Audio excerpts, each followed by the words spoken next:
videos anteriores hemos explicado algunas verdades y enseñanzas de Buda, así como parte de su biografía.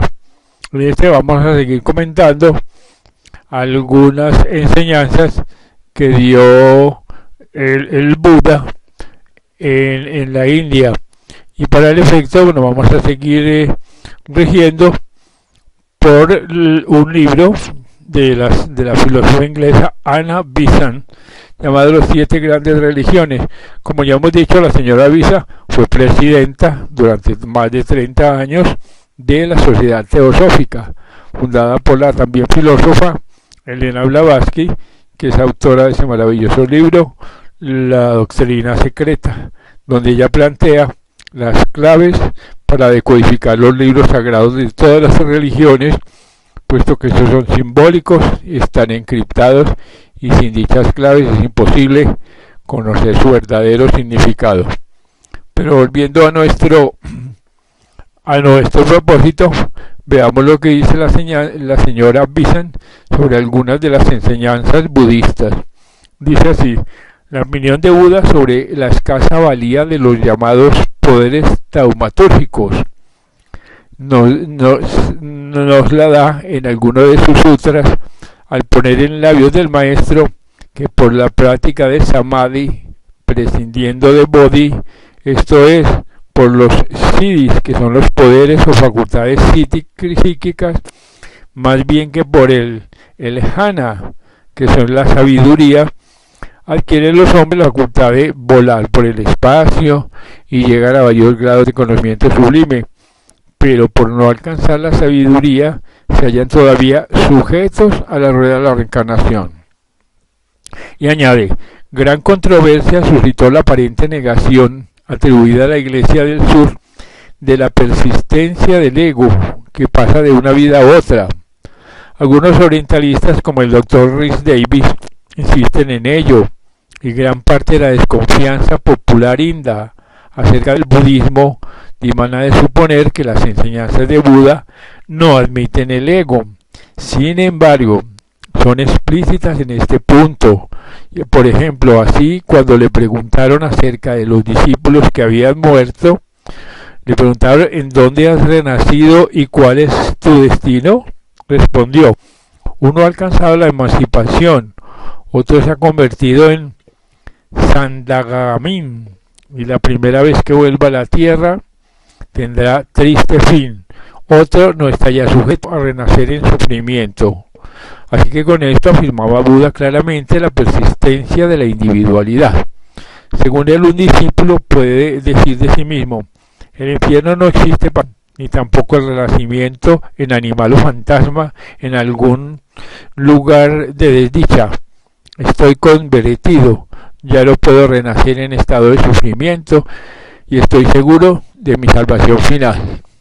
También dijo que los que morían mientras que con corazón creyente viajaban en semejante peregrinación renacerán después de la muerte, cuando el cuerpo esté disuelto en los reinos dichosos del cielo. Hemos citado ya la doctrina del yo, según el Vinaya, y a propósito decía Buda, pues el yo es el señor del yo, el yo es refugio del yo, y esta máxima no tendría significación si no existiera el yo. Así que en una palabra, toda su doctrina se desvanecería, falta de lógica, si prescindimos de la enseñanza fundamental del ego persistente, que sucesivamente se reencarna y se identifica con el yo al alcanzar la emancipación. Es la doctrina hinduista sobre la que Buda basó sus enseñanzas, y en la Iglesia del Norte permaneció inalterada la doctrina del hombre verdadero sin posición. La escuela Lin Si enseña: en el cuerpo que siente y adquiere conocimiento, y piensa y actúa, compárese la declaración respecto de ello en el Vinaya, está el hombre verdadero sin posición, claramente visible, sin que lo oculte ni la más delgada película. ¿Por qué lo reconocéis? El poder invisible de la mente penetra en todas partes. Este es Buda, el Buda en nosotros. Consideremos ahora la enseñanza budista del sendero, como consecuencia de la continuidad de la vida. El sendero tiene en el budismo las mismas etapas enumeradas por Sri Sankaracharya, tanto acerca del sendero probatorio como del sendero propiamente dicho. Buda exige a sus discípulos, en la primera etapa, la mente abierta, idéntica al discernimiento entre lo real y lo ilusorio. La segunda etapa concierne a la acción, estimula la renunciación del fruto, siendo idéntica al vairagya.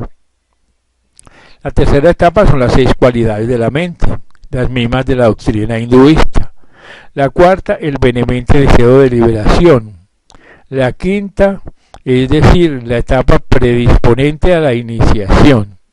Y después de la iniciación viene el sendero propiamente dicho, a que alude la cita siguiente. Dijo Buda, el arhat, el alumno, puede aprender aire, cambiar su apariencia, fijar los años de su vida, estremecer el cielo y la tierra.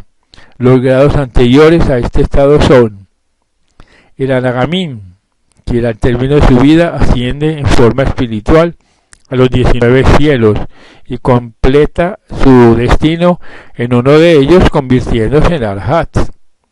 Después viene otro grado, el sakradagamin, en el que al cabo de un nacimiento y una muerte el hombre se convierte en rahat. Esto es por haberse apartado completamente de la pasión y del deseo, son como cortadas y muertas ramas de un árbol. Así enseñaba pues a sus discípulos, según atestiguan las escrituras, contra las erróneas interpretaciones de quienes, materializados en sus propios pensamientos, desconocen las verdades del mundo invisible. El arhatado era el último grado anterior a la liberación y conciencia nirvánica. La enseñanza de Buda acerca del nirvana es quizá la más explícita de todas, por estar expuesta positiva en vez de negativamente como de costumbre. Después de decir que el bhikkhu, o sea el alumno, ha de reconcentrar en sí mismo sus facultades mentales, lo mismo que la tortuga se recoge en la concha, habla así del nirvana. Alumnos, el increado, el invisible, el no hecho, el inconcebible, el elementario, el no producido, existe igualmente que el creado, el visible, el hecho, el concebible, el compuesto, el producido, y hay una relación constante entre ambos. Si el bhikkhu increado, invisible, no hecho, inconcebible, elementario, no producido, es no entidad, el resultado de la conexión de la causa con el efecto, con lo creado, lo visible, lo hecho, lo compuesto, lo concebible, no sería pues emancipación final. Dice la inestabilidad de lo creado y lo demás, el gran tormento de la sujeción a la vejez, a la muerte y a la ignorancia es lo que procede del cuerpo.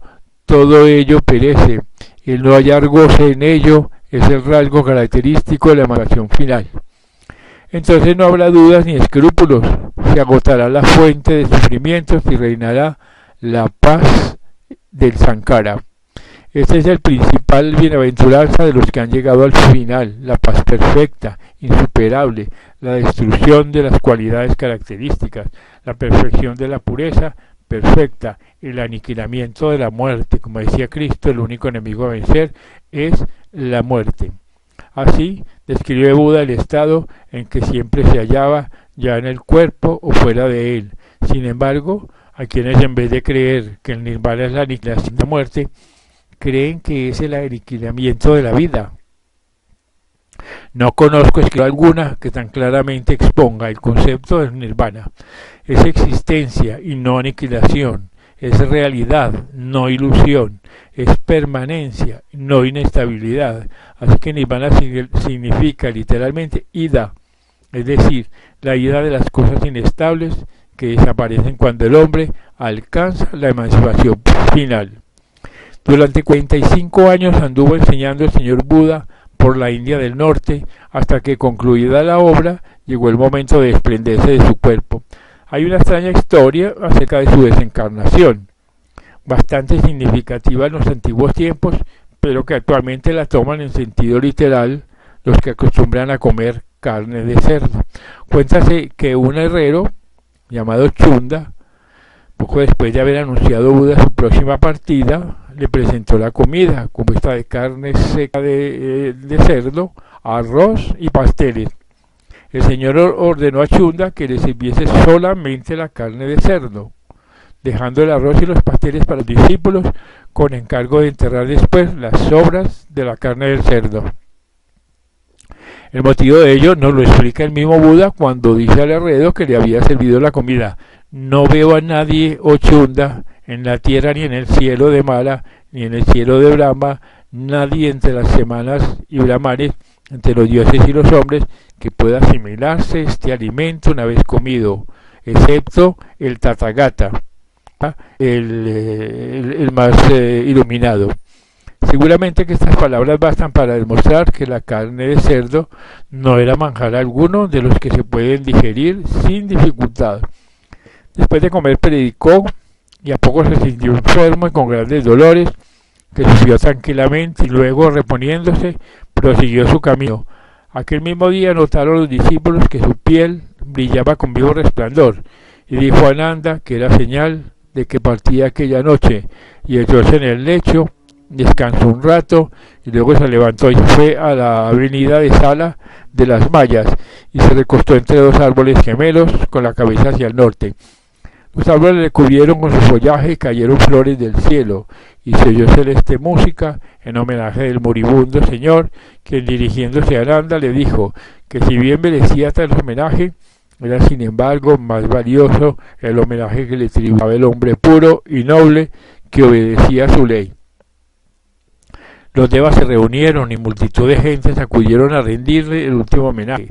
Buda hizo su último arhat al mendicante Sabada.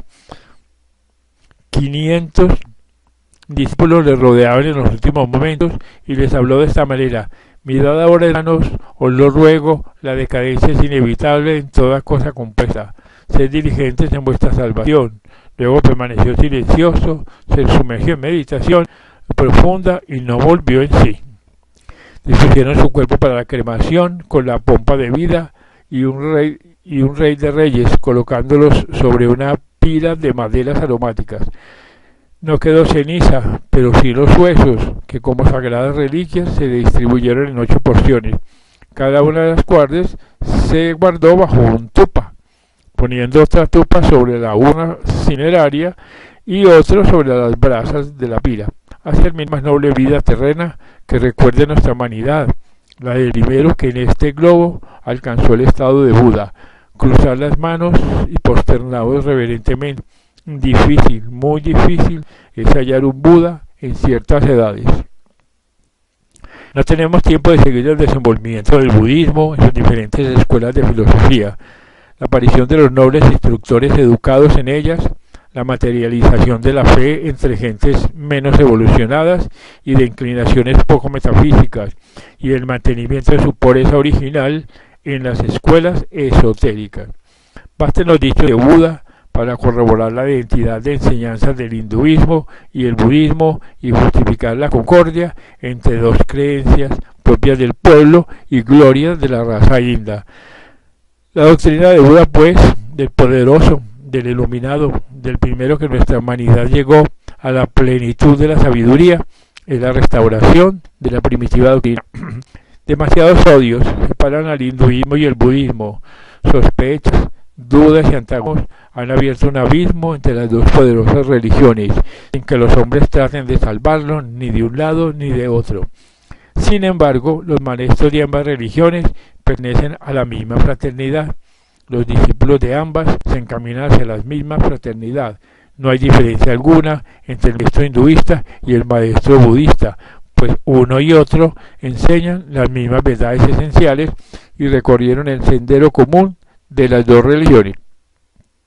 Así que Buda nació en tierra india, habló en lengua india, recordó la más noble moral de las escuelas indias y reconoció los dioses indios.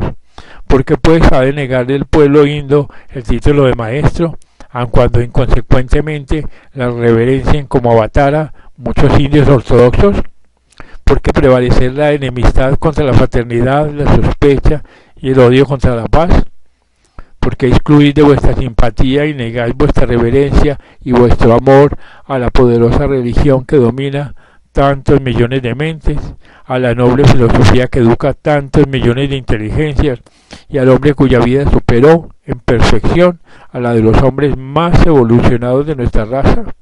Así que Buda, gloria de la nación india, viene a vosotros como hombre de vuestra raza, nacido en la casta satriya de la raza aria, y enseña en nueva forma las antiguas verdades, para que las comprendan las multitudes.